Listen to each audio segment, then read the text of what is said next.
E aí pessoal do Você Mais Rico, aqui quem fala é Bruno Perini, criador do canal, e nesse vídeo vamos falar sobre ETFs de criptomoedas que nós temos disponíveis para investimento aqui no Brasil. Até porque o Brasil é um país que está na vanguarda desse movimento, nós já temos 5 opções de ETF para que você possa se expor às criptomoedas e eu vou explicar como é que funciona cada uma delas aqui, taxa de administração, vantagens e desvantagens que eu vejo na exposição através de ETFs, inclusive falar se eu tenho algum ETF desses ou não e qual que eu teria, por exemplo, que eu acho mais interessante. Já adianto que eu não tenho nenhum deles, mas tem um que eu acho bem interessante. Então, começando pelo começo, principalmente pensando em quem está chegando agora no canal, inclusive se está chegando agora no canal, se inscreva para ter acesso a mais conteúdo, deixe seu like aqui no vídeo para ajudar na divulgação desse material. Mas para você que é iniciante, talvez a própria sigla ETF seja um mistério. Nossa, o que significa isso? Então, ETF significa Exchange Traded Funds e nada mais seria do que um fundo de investimento que tem suas cotas negociadas em bolsa de valores. Então, ao invés de ter que entrar lá na plataforma da corretora, mandar dinheiro para o fundo, né? Aí tem um horário para que o dinheiro seja acreditado e depois o resgate tem um certo prazo de resgate. Na renda variável esse prazo costuma ser grande. Você pede num dia, vai receber só 30 dias depois. Às vezes tem fundo que é até 60, 90 dias. Um ETF não.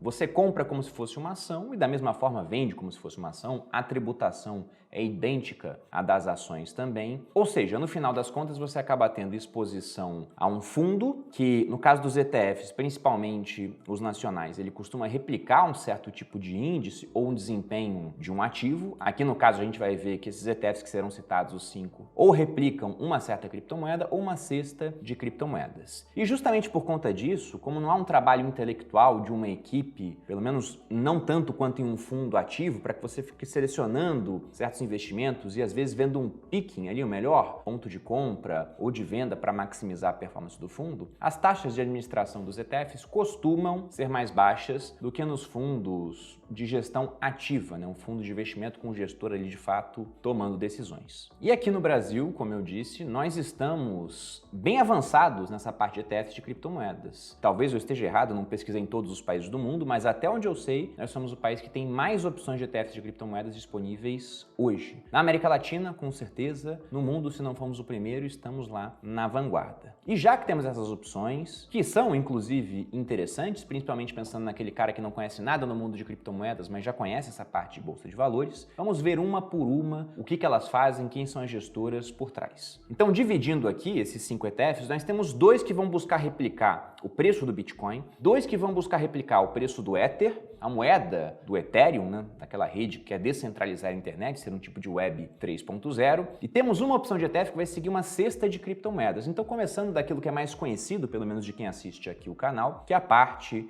de Bitcoin. Nós temos 2 opções de ETFs de Bitcoin, o QBTC11 e o BITH11. O QBTC é da gestora QR Capital, foi o primeiro ETF que era 100% alocado em Bitcoin lançado na América Latina. O BIT11 foi lançado há menos tempo pela gestora Hashdex, que foi aquela que lançou o primeiro ETF de criptomoedas aqui no Brasil, é o último do qual a gente vai falar, que é aquele que replica uma cesta de criptomoedas. E basicamente a diferença entre esses ETFs é que eles vão buscar replicar o preço do Bitcoin de diferentes índices. O da QR Capital, por exemplo, vai replicar o preço do Bitcoin que é dado lá pela CME em Chicago, né? Para quem não conhece a CME, é a Bolsa de Valores de Chicago, Chicago Mercantile Exchange Group, é uma das bolsas que nós temos nos Estados Unidos. Enquanto a gente tem somente uma bolsa aqui, os americanos têm pelo menos uma dezena de bolsas diferentes, algumas mais conhecidas, outras menos. E o BIT11, da Hashdex, vai buscar replicar também o preço do Bitcoin, mas dado por um índice criado pela Nasdaq, a Bolsa de Tecnologia americana. No final, esses preços ficam muito próximos, até porque se houvesse uma discrepância muito grande entre o preço do Bitcoin em diferentes corretoras, e vez ou outra isso pode acontecer, o mercado vai e arbitra essa diferença, né? Se você sabe que na corretora A o Bitcoin está custando 280 mil reais, dando exemplo em reais, né? Mas lá é em dólar. Na corretora B ele está custando 260 mil, o que vai acontecer é que todo mundo vai começar a vender na corretora A para comprar na corretora B, e aí o preço tende a se aproximar, com muita gente vendendo o preço cai na corretora A, com muita gente comprando o preço sobe na corretora B. E esse movimento de arbitragem, ele acontece todo dia, na verdade, a todo minuto, já que o mercado de criptomoedas é 24/7, o que é diferente do mercado tradicional. Então, esse já é um ponto de diferença do ETF em relação a esse mercado de criptomoedas. Quanto à taxa de administração, que acaba sendo a principal diferença nesses fundos passivos, o da QR Capital, o QBTC 11 vai cobrar 0,75% ao ano. Já o BIT11 vai cobrar 0,7% ao ano. Entrando no site da Hashdex, eles colocam lá que o BIT11 é o primeiro ETF de Bitcoin verde, porque ele busca também neutralizar todas as emissões de carbono que são utilizadas na mineração de Bitcoin, né? Eles calculam uma parte que eles teriam de referência nisso para fazer esse movimento, mas no site da QR Capital eles também deixam muito claro que as emissões de carbono são neutralizadas. Eu até já fiz um vídeo há pouquíssimo tempo falando sobre como o Bitcoin, no final das contas, é um ativo extremamente sustentável comparando com o restante da economia. Inclusive seria, se não um ativo mais ESG, aquela tendência de environment, social, governance, né, preocupação ambiental, social e de governança, pelo menos um ótimo ativo nesses quesitos. Vou deixar o link desse vídeo aqui, inclusive. E já que ambos vão fazer praticamente a mesma coisa, eu acabaria escolhendo aquele que tem uma taxa de administração mais baixa. Nesse ponto, pensando em exposição exclusiva ao Bitcoin através de um ETF, o BIT11 acaba ficando na frente do QBTC11. Mas isso pode mudar de tempos em tempos, já que a competição entre esses ETFs tende a levar essas taxas para baixo, inclusive com o surgimento de novos competidores. A gente não pode duvidar que esse tipo de coisa vai acontecer. Na verdade, é uma tendência, né? E tendências nada mais são do que lucros esperando para serem concretizados. Então, muita gente olhando esses ETFs de taxas mais altas ainda vê, caramba, gente pagando 0,7% de taxa nesse negócio aqui. Eu posso fazer onde eu vou ter um custo ali de, sei lá, 0,3, eu posso cobrar 0,5 e ainda coloco, né, através dessa diferença, um bom dinheiro no meu bolso. Agora, pensando em exposição ao Ether, a criptomoeda da rede Ethereum, nós também temos duas opções dessas mesmas duas gestoras, da QR Capital e da Hashdex. E da mesma forma, a diferença entre eles é que vão perseguir o preço do Ether, mas dado por referências diferentes. Novamente, a diferença entre eles é que a QR Capital vai perseguir o preço dado pela Bolsa de Valores de Chicago, enquanto a Hashdex vai perseguir o preço dado pela Nasdaq em relação ao Ethereum. O código deles é QETH11 para o da QR Capital e ETHE11 para o ETF da Hashdex. Diferenças entre eles quanto às taxas de administração, novamente nós temos as mesmas taxas praticadas. O da QR Capital, o QETH11 vai cobrar 0,75 ao ano, o da Hashdex, o ETHE11 vai cobrar 0,7 ao ano, novamente um pouco mais barata, o que na minha opinião dá uma leve vantagem para o ETF da Hashdex. E o último ETF do qual vamos falar aqui, que inclusive foi o primeiro ETF de criptomoedas criado aqui no Brasil e um dos primeiros do mundo, é o ETF Hash11, que também é da gestora Hashdex. E esse já é bem diferente dos outros 4 ETFs que nós vimos aqui. Por quê? Os dois primeiros nos davam exposição ao Bitcoin, 100% Bitcoin. Os outros dois nos davam exposição 100% ao Ether. Já esse aqui vai ser composto por uma cesta de criptomoedas, também acompanhando o índice que foi criado em parceria pela Hashdex, novamente com a Nasdaq, a Bolsa de Valores dos Estados Unidos, mais ligada à área de tecnologia. O nome desse índice é NCI, Nasdaq Crypto Index. E esse índice passa por uma reavaliação trimestral, onde algumas criptomoedas entram e outras saem. No momento que eu gravo esse vídeo, e isso muda a todo minuto, eu atualizei a tela aqui de quando eu entrei na internet para gravar, atualizei antes de começar o vídeo, já tinha mudado ligeiramente, porque como o preço de uma criptomoeda sobe, de outra cai, então a composição do índice em si, ela acaba ficando móvel. Mas a cada trimestre, eles podem tirar uma criptomoeda que, na opinião da gestora, junto com o pessoal da Nasdaq, perdeu ali os seus fundamentos, ou talvez até mantenha, mas apareceu um outro projeto mais interessante, então eles vão trocando de tempos em tempos a exposição. Então, entrando aqui na página da Hashdex, acompanhando o NCI, nós temos uma exposição de 62,24% em Bitcoin, 33,11% em Ether, 1,07% em Litecoin, 0,9% em Chainlink, 0,81% em Filecoin, 0,76% em Bitcoin Cash, 0,66% em Uniswap, 0,45% em Stellar. Então veja que a maior parte da exposição está naquelas duas criptomoedas principais responsáveis pela maior parte do valor de mercado dessa classe de ativos, né? Que é o Bitcoin e o Ether. Então, somando isso, você vai ter uma exposição aí superior a 95% nesses dois ativos. E aí depois você tem os 5% distribuídos entre 6 diferentes projetos de criptoativos, né? Aqui nós temos criptomoedas e também alguns tokens. E assim como os outros ETFs da Hashdex, esse aqui também tem uma taxa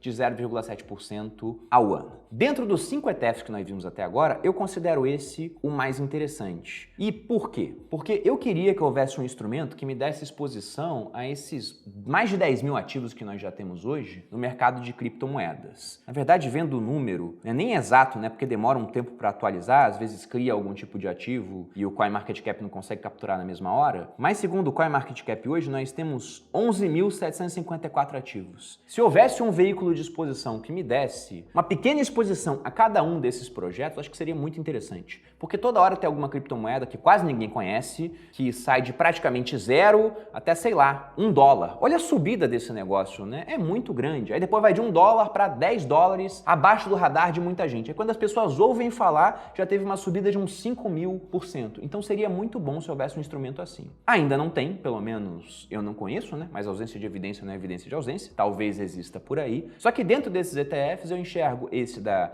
Hashdex como mais interessante, porque é muito fácil como pessoa física ter uma exposição a Bitcoin e Ether. Eu tenho vários vídeos aqui no canal comprando Bitcoin pela Biscoint, inclusive um mecanismo muito simples, até pessoas que não estão acostumadas a investir em bolsa de valores, por exemplo, a ver o que é um book de oferta ali, de negociação de ativos, consegue fazer esse tipo de coisa. Para quem investe, então, é mais simples ainda. O pessoal da Biscoint está implementando o Ether também, na verdade já está disponível para a maior parte dos usuários. Se não está disponível para você ainda, solicitando, eles já disponibilizam. Só não há saque ainda do Ether, você não consegue tirar o Ether da corretora, mas isso também vai ser implementado. Agora, quanto a essas outras criptomoedas, que são projetos menores, muitos até incipientes, começaram há pouquíssimo tempo, aí já vira uma exposição mais sofisticada, né? Inclusive, se você compra lá fora, aí tem aquela lição normativa 1888, pede para ficar entrando no site da Receita, fazer uma declaração própria, se passar de 30 mil em termos de movimentação. Então, se a pessoa ela for ficar regularizada com toda a movimentação que ela quer ter, vai dar um certo trabalho também. Então, pensando nisso, esse ETF da Hashdex, o Hash 11, ele vem a simplificar a exposição a projetos menores, mas ainda focando a maior parte de sua exposição aos projetos mais relevantes através de um único ativo.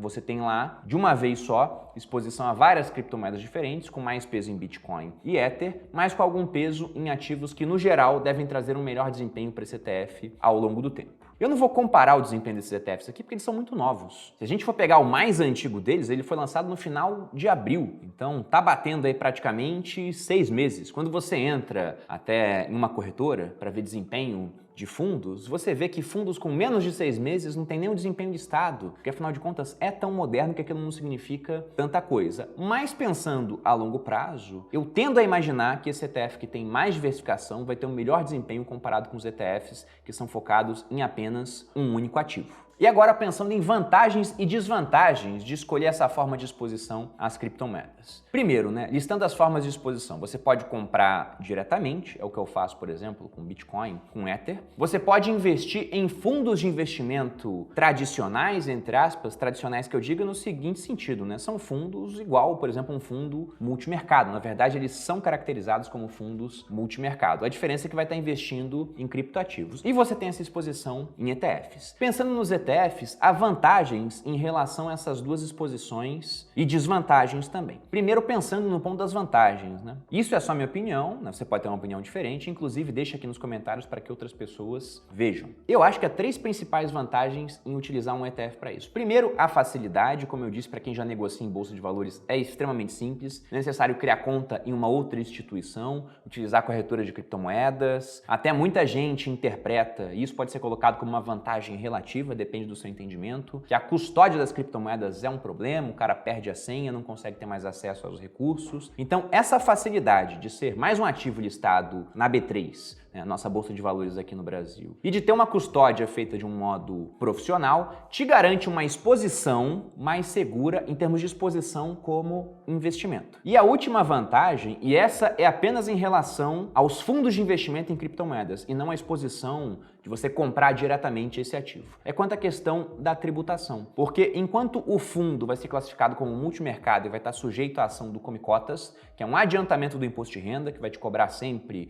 no final de maio e novembro, 15% do seu lucro, no caso desses fundos, um ETF não tem Come Cotas. Então vamos supor, eu aconselho que você pense assim, que você fique exposto a esse ETF durante bastante tempo, digamos assim, uns 5 anos. Até porque, na minha opinião, exposição a esse mercado de criptomoedas tem que ser feito com uma cabeça cabeça de longo prazo. Então, ficando 5 anos comprado em um ETF, você vai pagar imposto só quando vender esse negócio. 15% de imposto, porque não foi uma operação day trade, se fosse seria 20%, mas é 15% de imposto, sendo que você ainda pode utilizar prejuízos que você teve com opções, com ações e com outros ETFs para compensar esses lucros que você teria nesse ETF, caso você tenha lucro. E eu acho que durante um prazo maior, a tendência que você tenha lucro nesse mercado é muito grande. Só que isso também pode ser visto como uma desvantagem em relação, por exemplo, à exposição de compra direta do ativo em uma corretora de criptomoedas. Porque pela legislação atual, isso pode mudar com a reforma tributária, vale dizer, você pode vender até R$35 mil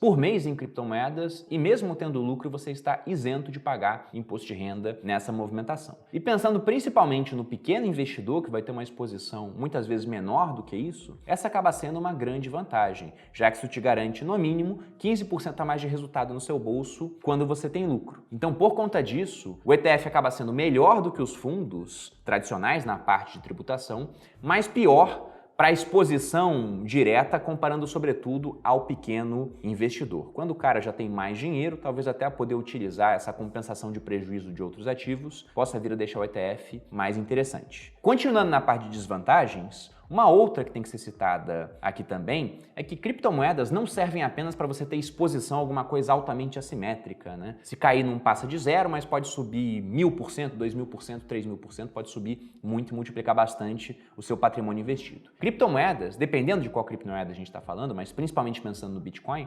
acabam sendo também uma espécie de proteção contra o governo. E quando eu digo governo, é o que o governo vem a fazer com a moeda, confiscos eventuais que podem acontecer. Veja a situação dos afegãos lá com o Talibã dominando novamente o país e travando o sistema bancário. Então, se um afegão tivesse uma reserva em criptomoedas, ele teria dinheiro para fugir do país sem nada de bagagem, sabendo apenas as senhas de acesso à carteira privada dele e recomeçar a vida em outro local. Se você tem um ETF, você perde essa vantagem, né? Porque a custódia já não está mais com você, está sendo feita pelo pessoal do ETF. Então, nesse ponto, a gente tem uma desvantagem pensando no Bitcoin não apenas como um ativo financeiro, mas também como um ativo que pode ser usado como uma salvaguarda, um seguro contra governos tirânicos que podem, inclusive, destruir a moeda de um país. Se aqui no Brasil a gente passasse por um processo hiperinflacionário, né? Digamos que daqui a um tempo o governante da vez decida que vai criar trilhões de reais porque ele acha que isso vai ajudar a dinamizar a economia, pessoas precisam de auxílio, tem que expandir gasto público. Se ele cria trilhões de reais, o real vai se desvalorizar bastante, teremos um grave processo inflacionário aqui. O que acontece com o preço do Bitcoin? Nada. Na verdade, ele só sobe em reais. Só que, pensando em um governo, né, que quer arrecadar cada vez mais, eles podem simplesmente colocar um imposto de renda tão alto em bolsa que se você vender o ETF, você não ganha nada, por exemplo. Agora, se você tem a custódia das suas criptomoedas, você pode mandar esse negócio para o exterior, por exemplo, e ficar imune à ação desse governo que viria destruir praticamente esse mercado dentro do território nacional. Até um ditado que vale a pena a gente usar para fechar essa parte, que diz "Not your keys, not your coins", ou seja, não são as suas chaves privadas, você não tem o controle daquela reserva de criptomoedas, então ela na verdade não é sua. E quando você deixa suas criptomoedas em uma corretora ou busca investir através de um ETF, essas chaves são da corretora ou são do ETF. Para que essa posição seja realmente sua, você tem que ter isso armazenado em uma wallet e guardar aquela chave privada, aquelas 12 palavras de segurança, em um local muito seguro. Também já tem vídeo aqui no canal falando sobre isso. E por fim, vocês devem estar se perguntando: Bruno, você usa esses ETFs para se expor? Eu não tenho posição nem no QBTC11, nem no BIT11, nem no ET11, nem no QETH11 e, embora eu ache o Hash11 o mais interessante, hoje eu também não tenho posição. Se eu fosse montar, eu utilizaria o Hash11, como eu disse, eu acho mais atrativo. Mas eu também penso nessa outra parte, né, do uso de criptomoedas como um seguro, caso algo dê muito errado aqui no país. Por conta disso, nesse momento, mas isso pode vir a mudar com o tempo, eu prefiro ter exposição direta a esse mercado. Mas entendo totalmente aquela pessoa que quer se expor, pelo menos em parte do patrimônio dela, utilizando ETFs. Inclusive, espero que esse vídeo tenha ajudado a mostrar melhor como é que funciona esse mercado, vantagens e desvantagens. Se você gostou do vídeo, vou te pedir para deixar um like aqui para ajudar na distribuição, se inscrever no canal para que a gente possa continuar crescendo, me seguir nas redes sociais. Um grande abraço e até a próxima.